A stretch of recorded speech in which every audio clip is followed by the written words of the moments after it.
เมื่อ3-4 วันก่อน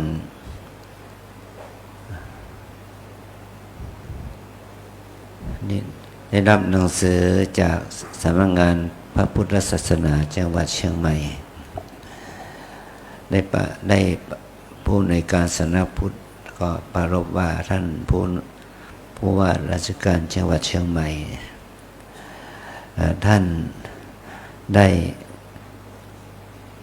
มีความคิดว่าวัดที่ถูกน้ำท่วมมันมีคราบน้ำท่วมตามกำแพงวัดก็พยายามขอให้วัดทั้งหลายจงได้ทำความสะอาดทาสีกำแพงวัดเพื่อเป็นการฟื้นฟูเหมือนกับบ้านเมืองของเขาสถานที่สาธารณะพวกสะพานอะไรทั้งหลายทั้งปวงเนี่ยก็มีการทาสีฟื้นฟูให้มันงดงามส่งเสริมการท่องเที่ยวเมื่อวันอาทิตย์ก่อนก็ไปเจอท่านผู้ว่าเหมือนกันท่านก็ประรบถึงตัวนี้นะก็มาคิดว่าเป็นไอเดียเป็นความคิดที่ดีให้วัดแต่ละวัดให้ทำความสะอาดกำแพงวัดเรากำแพงวัดบ้านเราสังเกตไหมมีต้นไม้มีหญ้าใหญ่มีวัชพืชแล้วมีของอะไรมีตัวมีอะไรเอาไปเบียดเช็ดไว้ตามกำแพงวัดมันก็ไม่ค่อยงดงามนะพรุ่งนี้เช้าบิณฑบาตเสร็จนะพระใหม่ที่ปฏิบัติก็ปฏิบัติไปพระเราในวัดเนี่ยขอนิมนต์หาเครื่องมือพวกมีดพวกเสียมอะไรเนี่ยช่วยกันทำความสะอาดกำแพงวัดทั้งด้านนอกด้านในทั้งด้านนอกด้านในนะแล้วก็ถ้ามันมีความจำเป็นจะต้องทาสีก็ค่อยแผ่ว่ากันอีกทีหนึ่งก่อนที่วันลอยกระทงยี่เป่งจะมาถึงนะขอให้เราได้ช่วยกันท่านนรงค์ด้วยพระเราด้วยนะช่วยกันทั้งหน้าทั้งกำแพง2 ชั้น 3 ชั้นเนี่ยที่เรากำแพงบ้านเราเนี่ยมันไม่สะอาดที่ไหนเราช่วยกันพวกต้นไม้ต้นวัชพืชเกินที่ไหนก็ต้องเสาะถางออกเนี่ยขอให้เราช่วยกันทั้งเขตผู้หญิงด้วยนะเขตพระเราด้วยเขตผู้หญิงด้วยช่วยกันเนี่ยเพราะว่าเราจะได้ให้ดูดีขึ้นนะทำให้กำแพงวัดเราดูดีขึ้นเราอาศัยกำแพงวัดนี่ป้องกันตัวเองป้องกันวัดวาอารามแต่เราปล่อยให้เครือเขาเท้าวันนี่ปกคลุมหุ้มห่อไปหมดมันก็ไม่งามขอให้เราช่วยกันนะ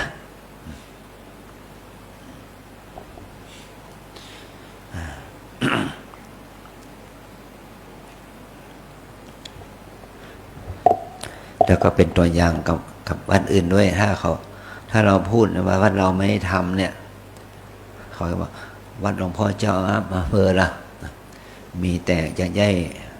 นี่มีแต่ใบไม้มีแต่วัชพืชมีแต่เครือเขาเถาวัลย์คุมกำแพงวัดไปหมดดีแต่พูดไม่ทำเป็นตัวอย่างเลยอย่างเนี้ยมันไม่ดีเนาะให้เราทำเป็นตัวอย่างให้ทางวัดอื่นๆด้วยนะจะได้ให้วัดเราสะอาดเนาะความสะอาด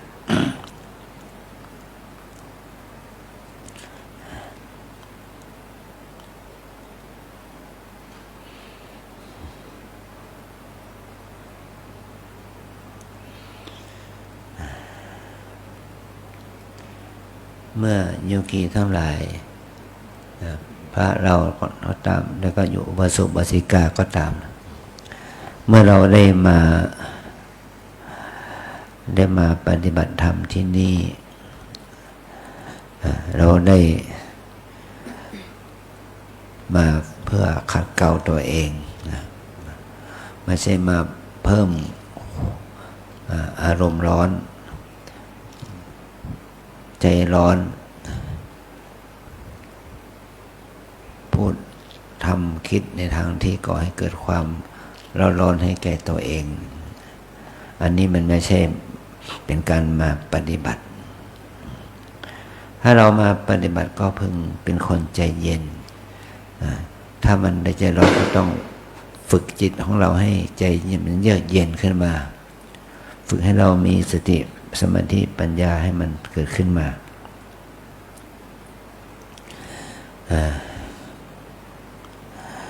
อันนี้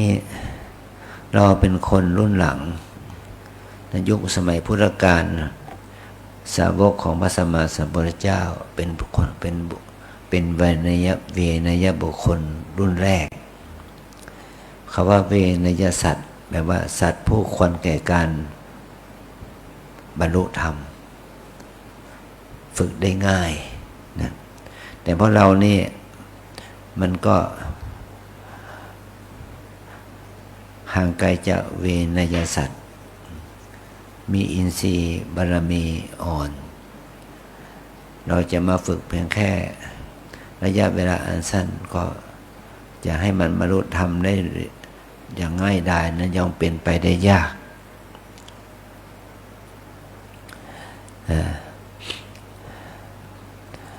องค์พระสัมมาสัมพุทธเจ้าก่อนที่จะพระองค์จะได้ตรัสรู้พระองค์ได้พระองค์ได้เป็นเทพชั้นสวรรค์ชั้นดุสิตชื่อว่าสันดุสิตเทพบุตรเราเทวดาอินพรหมทั้งหลายก็รู้ว่าพระองค์นี่ได้บำเพ็ญบารมีมาเป็นชาติสุดท้ายก่อนหน้านั้นพระองค์เป็นพระเวสสันดรได้ทำมหาทานทำบุญอันยิ่งใหญ่แล้วจะเป็นปัจฉิมชาติแล้วพระองค์ก็ตายสวรรคตจากพระเวสสันดรไปเกิดเป็นเทวดาชื่อว่าสันดุสิตเทพบุตรเมื่อเราเทวดาทั้งอินพรหมทั้งหลายมาทูลพระองค์ว่าขอเวลานี้เป็นเวลาอันประเสริฐแล้วเป็นการเวลาอันสมควรแล้วขอให้พระองค์ทรงเสด็จไปตรัสรู้ในโลกมนุษย์เถิดเมื่อเราเทวดาทั้งหลายก็ได้อาราธนาอย่างนั้นพระองค์ก็ได้พิจารณาถึงธรรมเรียกว่าปัญจมหาวิโรกนะ5อย่างปัญจมหาวิโรกนะนั้นหมายความว่าพระองค์พิจารณาก่อนว่าอายุของมนุษย์ในโลกนี้ในชมพูทวีปนี้จะต้องมีอายุไม่น้อยกว่า100 ปีและไม่เกิน100,000 ปีเพราะว่าตามคติบอกว่ามนุษย์ในชมพูทวีปเนี่ยถ้ามีศีลมีธรรมมากมีอายุเป็นอสงไขยปีอสงไขยปีแต่ถ้ามนุษย์ไม่มีศีลไม่มีธรรมแล้วก็อายุของมนุษย์ก็สั้นลงเป็น10 ปีนะเป็น10 ปีอายุเพียงแค่10 ปีก็ตายกันแต่ว่าในช่วงของอายุของมนุษย์ในสมัยพุทธกาลนั้นประมาณที่คนที่มีศีลมีธรรมนะเขาว่ามีอายุประมาณ100 ปีเป็นประมาณอันนี้เป็นช่วงเวลาที่เหมาะสมที่จะได้บรรลุธรรม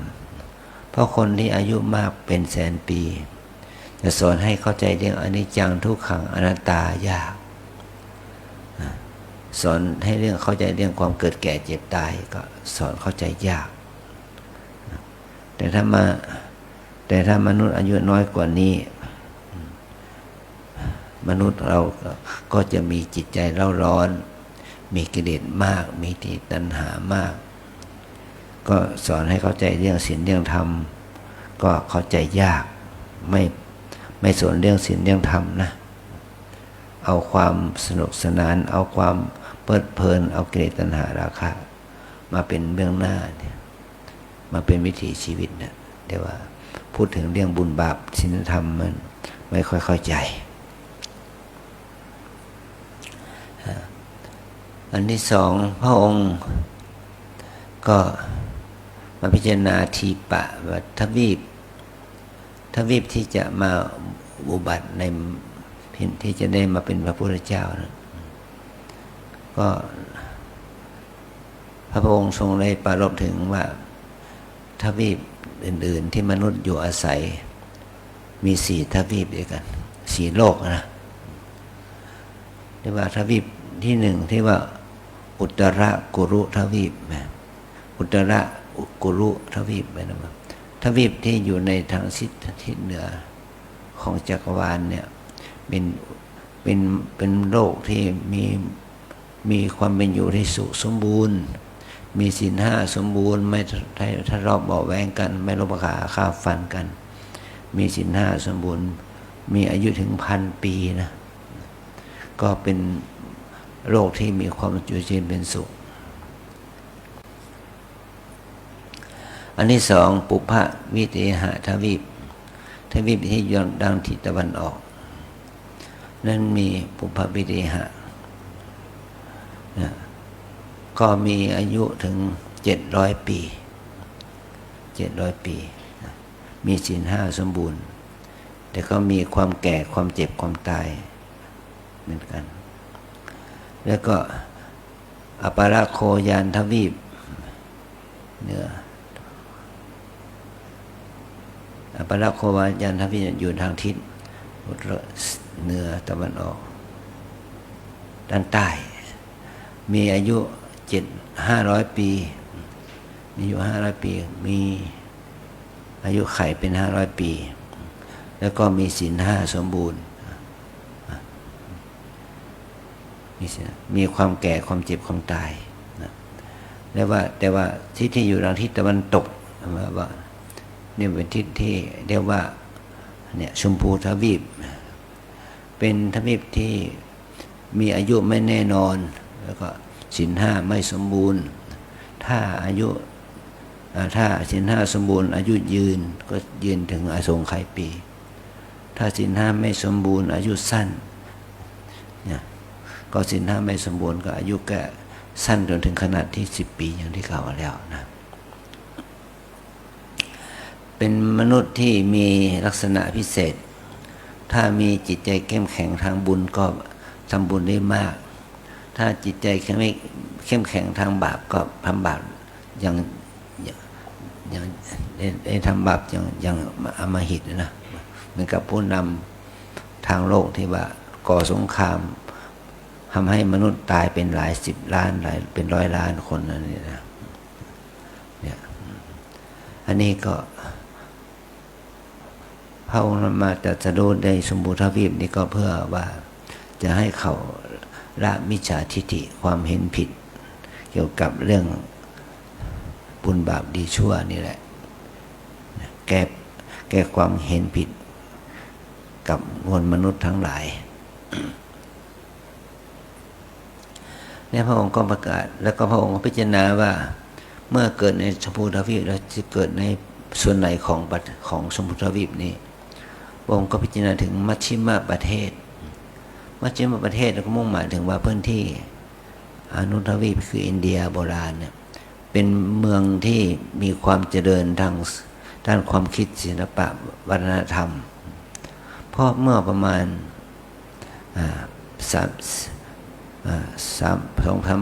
2,000 ปีก่อนนั้นเรียกว่าพื้นที่แถบยุโรปก็ไม่ใช่เจริญทางศีลธรรมทางอเมริกาก็ยังเป็นคนชนเผ่าอินเดียแดงทางอเมริกาเหนืออเมริกาใต้ก็ยังเป็นชนเผ่าอยู่ทางแอฟริกาก็ไม่ต้องพูดถึงก็มีชุมชนแหล่งวัฒนธรรมที่สำคัญก็เกี่ยวกับอินเดียอียิปต์หรือว่าจีนในประเด็นก็จะมีความเจริญทางด้านศีลธรรมบ้างนะก็อนุทวีปเรียกว่าเป็นทวีปที่มีประชาชน คนที่เจริญในในปรัชญาศาสนาความเชื่อเรื่องศีลธรรมมีสูงพระองค์จึงเอาอนุทวีปเนี่ยคือชมพูทวีปมัชฌิมประเทศนะและพระองค์มาพิจารณาว่าในมัชฌิมประเทศนั้นคนในยุคนั้นเป็นคนมี4 วรรณะวรรณะพราหมณ์วรรณะกษัตริย์แพทย์สูตรวรรณะพราหมณ์กับวรรณะกษัตริย์นี่เป็นวรรณะไหนที่ได้รับการยอมรับก็เห็นว่าในยุคของนั้นวรรณะกษัตริย์เป็นวรรณะที่ได้รับการยอมรับไม่ใช่วรรณะพราหมณ์แล้ววรรณะกษัตริย์ก็ตระกูลนะก็คือตระกูลว่าสักยะตระกูลเนี่ยโคตมโคตสักยะตระกูลเป็นตระกูลที่เป็นที่ยอมรับของคนในยุคสมัยนั้นว่าคนที่ถือโคตรถือตระกูลแล้วก็บุคคลที่เป็นแม่นะบิดามารดาใครจะมาเป็นแม่เป็นมารดาก็มาพิจารณารู้ถึงบารมีธรรมของพระนางสิริมหามายาได้บำเพ็ญบุญมีเพื่ออานิสงส์ได้เป็นพุทธมารดาเป็นพระมารดาของพระนรโพธิสัตว์เนี่ยแล้วอายุของแม่ก็อายุประมาณก็เหลือแค่10 เดือนกับ7 วันตรงกับวาระที่เหมาะพอดีแล้วพระองค์ก็ตั้งพระทัยว่าพระองค์จะตั้งสัจจกิริยามาบังเกิดในตระกูลสักยะและมีพระมารดาที่ว่าพระนางสิริมหามายาเนี่ยอันนี้คือคนที่มีบุญนั้นจ้อมพิจารณาอย่างรอบคอบแล้วที่จะไปทำความดีคนที่จะมาสร้างบารมีกับพระองค์ท่านก็ต้องสร้างบารมีมันเหมือนกันบุคคลที่จะเป็นพระอัครสาวกมหาสาวกจะเป็นพระสาชาติแล้วก็จะได้มาร่วมบุญกุศลด้วยกันใครที่ได้สร้างบุญบารมีมาเพื่อที่จะตรัสรู้ธรรมก็จะต้องอาศัยได้มาฟังธรรมะในขณะที่พระองค์จะได้ตรัสรู้นะอันนี้เป็นเงื่อนไขเหตุปัจจัยของคนผู้มีบุญวาสนาเนี่ยในท่านเกิดในยุคนั้นท่านก็ฟังธรรมเข้าใจง่ายแต่พวกเราเนี่ยวาสนาน้อย วาสนามันน้อยบุญมันน้อยนะสอนเรื่องบุญเรื่องบาปสอนเรื่องมรรคผลนิพพานสอนเรื่องรูปนามขันธ์5เนี่ยเข้าใจยากเหลือเกินเข้าใจยากเหลือเกินสอนเรื่องบุญเรื่องกุศลเรื่องความดีความชั่วเข้าใจยากหวังที่จะมีความเจริญในเรื่องรับยศสรรเสริญสุขกันเป็นส่วนใหญ่เน้นในการให้ทานการเพียรส่วนใหญ่นะเน้นในการทำบุญสุนทานกันเป็นส่วนใหญ่แล้วไม่เน้นในการที่ละโลภโกรธหลงนะไม่เน้นในการละโลภโกรธหลงไม่เน้นในการละอกุศลบาปอกุศลทุจริตต่างๆก็พลอยทำให้เราจะบรรลุธรรมได้โดยยากความดีงามมันก็เกิดได้ยากในช่วงเดือนนี้เป็นเดือนกฐินเนาะมันก็เหลืออีกประมาณเท่าไหร่วันที่17หมดเวลากฐินเนาะวันยี่เป่งวันที่17ใช่ไหม17เนาะ17วันนี้วันที่อะไรนะวันที่11แล้วเหลืออีก6 วันเป็นเทศกาลกฐินเนี่ยญาติโยมก็จะ ไปทำบุญกฐินน้อยใหญ่บ้านเหนือบ้านใต้เพื่อนพ้องมิตรสหายองค์กรสมาคมอะไรนะสถาบันต่างๆก็ทำกฐินทานกันเนี่ยช่วยก็ชักชวนเพื่อนฝูงมิตรสหายเดินทางไกลมาเดียววันนี้ก็มีพระลูกศิษย์พาโยมมาแวะที่นี่มาทำบุญมาจากเพชรบุรีนะมาจากเพชรบุรีมาทำบุญที่อำเภอสันปะตองต้องมาจากเพชรบุรีโอ้ท่านอย่างมาไกลเกินก็เนี่ยที่ว่ามาทำบุญกฐินบางท่านบางองค์ก็แวะมาที่ว่าเรามาเป็นกลุ่มลูกศิษย์นั่นนะไปทอดกฐินที่ทางลำปางเชียงรายพะเยาเราก็เลยมาแวะที่เชียงใหม่เราเนี่ยนะมาทอดกฐินมันในเดือนนี้มันเป็นเดือนแห่งการทำบุญทำทานก็จะมีโยคีเรามาทำบุญมาปฏิบัติกันน้อยหน่อยโยคีหญิงก็มี30 กว่าคนเนาะ30 กว่าชีวิตโยคีชายก็มีกับพ่อกับพาแล้วก็ประมาณ20 กว่าชีวิตแต่กับโยคีต่างประเทศชายหญิงก็มีวันนี้ก็เขาลาศีลไปตามเวลาของเขาครบ10 วันนะเดือนอีก30 กว่าชีวิตแต่ก่อนมีอาทิตย์ก่อนนะมีถึง50 กว่าชีวิตก็มีคนปฏิบัติอยู่ประมาณร้อยกว่านิดหน่อยประมาณ100 กว่าคนก็มีมันเรียกว่านับว่าน้อยหน่อยแต่ก็ดีแล้วนะไม่มีใครรบกวนเราเนาะ ขอให้มาภาวนามาภาวนากันอย่างเมื่อวานก็เราก็พากันไปทอดกฐินที่ธรณีสงฆ์ของวัดลำเปิงเราที่จังหวัดลำปางที่อำเภอเกาะขาเนี่ยก็ได้รู้สิทธิ์ดวงหาศรัทธาญาติโยมได้ร่วมทำบุญเพื่อสร้างเสนาสนะบำรุงวัดบำรุงสถานที่นั้นได้800,000 กว่าบาทนะก็ถือว่าได้มากอยู่ก็ขออนุโมทนาบุญกับพวกเราด้วยนะนี่คือว่าบุญทานว่าเรามีความนิยมในการสร้างบุญทานแต่ละวัดแต่ละสำนักก็จะมากจะน้อยก็อยู่ที่บารมีธรรมของพระสงฆ์เจ้าที่อยู่ที่นั่นและก็สารญาติโยมที่อยู่ที่นั่นจะอุปถัมภ์ค้ำจุนกันสักเท่าไหร่เนี่ยจึง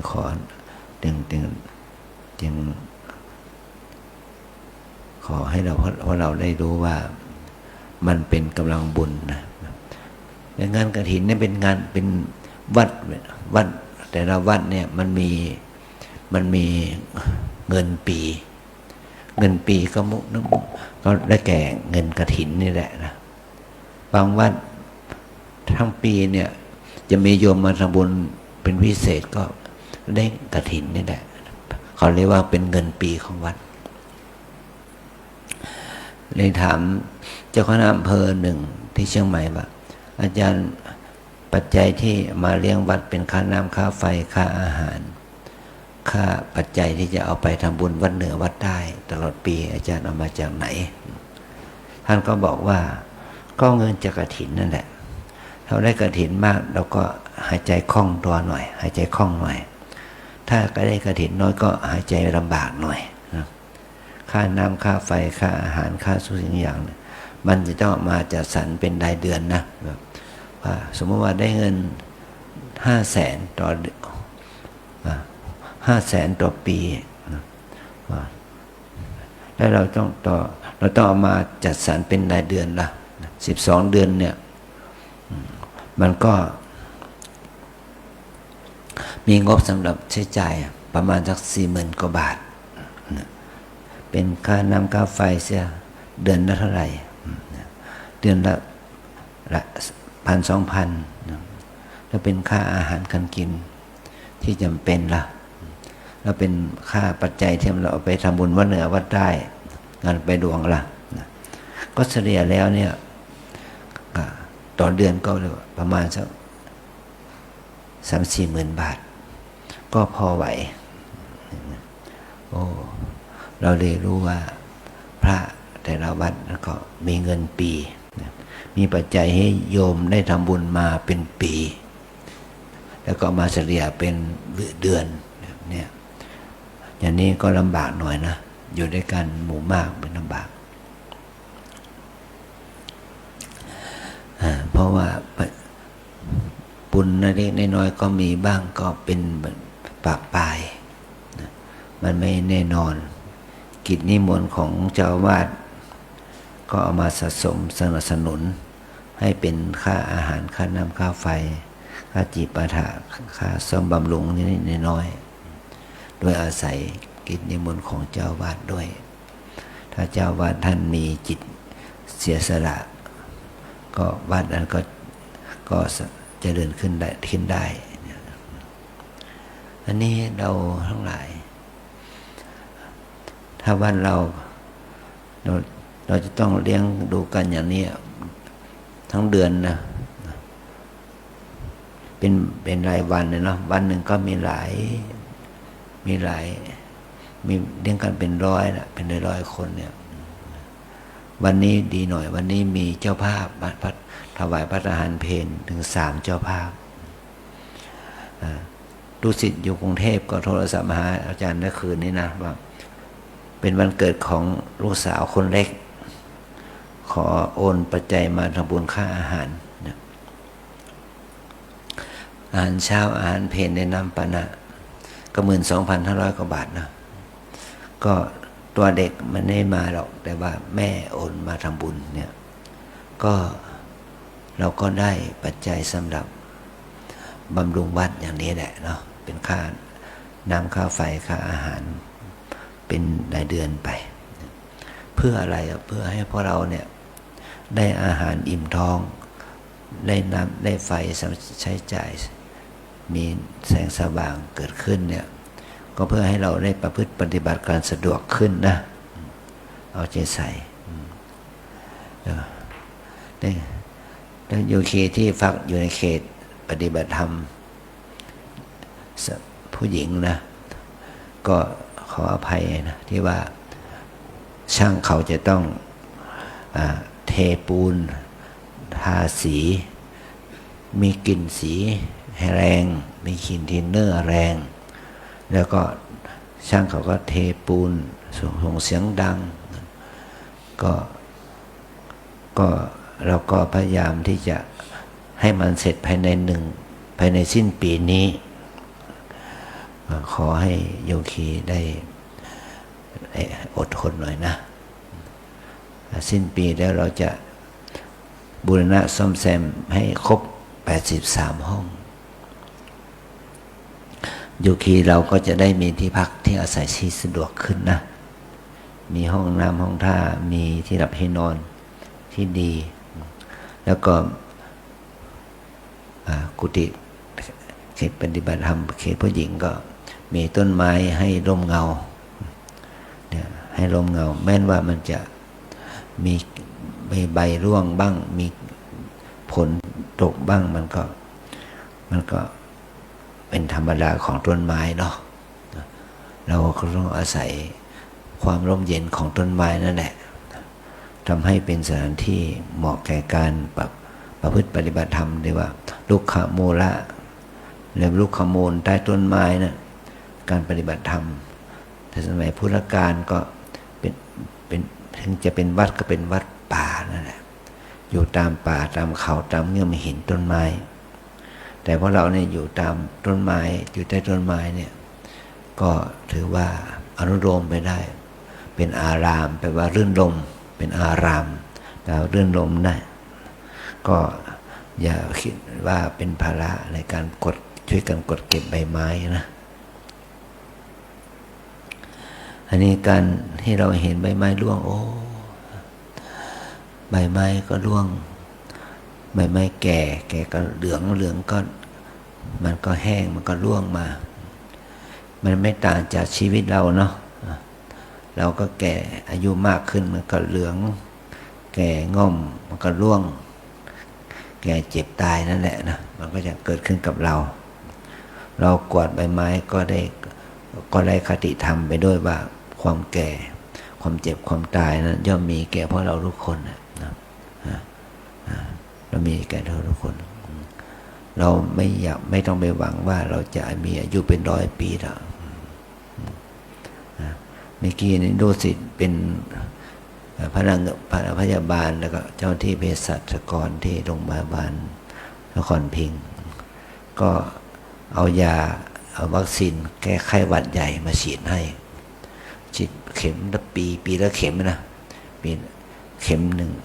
ครบ1 ปีก็เข็มก็ฉีดทุกปีละเข็มนะมันก็ดีเหมือนกันว่าเราจะไม่เป็นหวัดนะเป็นหวัดเป็นไข้เป็นไอจามเนี่ยเราก็ไม่ได้เป็นผลดีเพราะว่าได้ฉีดวัคซีนไข้หวัดใหญ่รู้สึกเขามาฉีดให้ทุกปีก็ได้อานิสงส์ที่เนี่ยนะมันก็ทำให้เราไม่ไปป่วยไข้เป็นไข้หวัดไอจามอย่างนี้มันก็ลดลงแต่มันก็เป็นไข้อย่างอื่นอยู่นะไม่สบายอย่างอื่นมันก็เกิดขึ้นให้เรามองเห็นว่าแม้แต่จะมียาดีหมอดีแค่ไหนเราก็ยังมีความแก่เจ็บตายเป็นธรรมดาเนาะธรรมดาให้เรารู้อย่างนี้ให้เราเข้าใจอย่างนี้นะบุญกุศลเราจะทำแค่ไหนก็ตามแต่เราก็ต้องมีความแก่ความเจ็บความตายเหมือนกันหมดนะถ้าเราไม่ใช่ว่าโยมทำบุญมามากมายทำไมโยมต้องแก่ล่ะโยมทำไมต้องเจ็บล่ะโยมทำไมไม่สบายล่ะเนี่ยก็มีคุณโยมท่านหนึ่งมันเป็นคนที่ใจบุญมากตอนนั้นท่านก็ไม่สบายป่วยท่านก็บ่นนะน้อยอกน้อยใจว่าโยมทำบุญปีละหลายล้านทำไมโยมยังป่วยไข้ โอ้คุณแม่เอ้ยคนเราเนี่ยจะทำบุญแค่ไหนมันต้องป่วยไข้เนี่ยจะทำบุญทุกวันละหลายสิบหลายพันหลายแสนหลายล้านก็ตามคุณแม่ก็ต้องป่วยไข้เป็นธรรมดานะให้ทำใจให้ได้ว่ามีสัตว์โลกย่อมมีความแก่เป็นธรรมดามีความตายเป็นธรรมดาอย่างนี้ให้ทำใจเสีย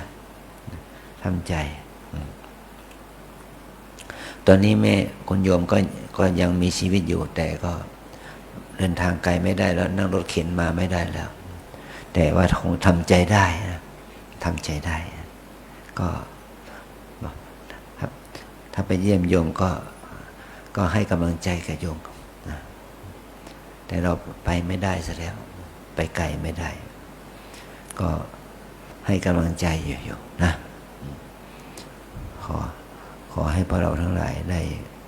รู้ถึงความไม่เที่ยงความพันแปรอยู่เป็นนิดเนาะแต่อย่างไรก็ตามแต่พรุ่งนี้เราจะช่วยกันทำความสะอาดกำแพงเนาะช่วยกันทำกำแพงวัดตอนนี้ไปเราไหว้พระนะ